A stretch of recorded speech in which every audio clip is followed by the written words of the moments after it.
Let's see what we got here. Dr. Nilsen Branco is a pediatrician in Marin County, California, a place at the epicenter of the growing friction whether parents should be able to refuse vaccinations for their children.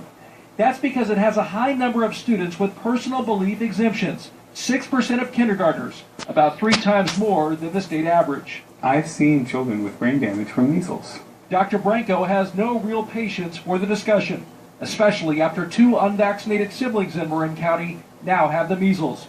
He's drawn a hard line at his clinic when it comes to the measles. If parents say no to the vaccine, you'll just have to find another doctor. We were concerned that there would be a case of measles in our county, and we didn't want our practice to be where that case showed up. We didn't want to be spreading measles in our waiting room. With new cases of measles spreading almost daily, tension has been escalating across the country, with much of the ire directed at the parents who choose not to vaccinate their children. An online petition movement now taking hold to make vaccines mandatory to attend California schools. More than 14,000 now have already signed it. The debate also shifting to political circles. President Obama directly asked about it in his pre-Super Bowl interview with NBC News.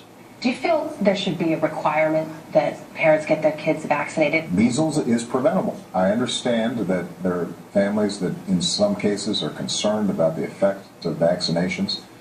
The science is, pretty indisputable. Though not directly answering the question, the president offered no support for those who refuse.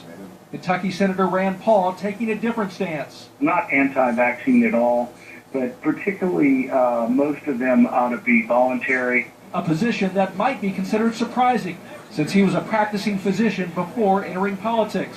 New Jersey Governor Chris Christie also taking some heat by suggesting that parents be given some flexibility despite the fact he vaccinated his own children. And that's what we do, but I also understand that parents need to have some measure of choice in things as well.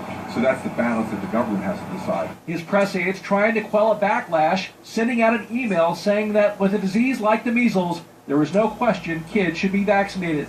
With more than 100 cases so far around the nation, doctors like Nilsen Branco are hoping that's the message people hear. I think that when there is a preventable illness that you can do something to keep out of our school, then it's your obligation to do that.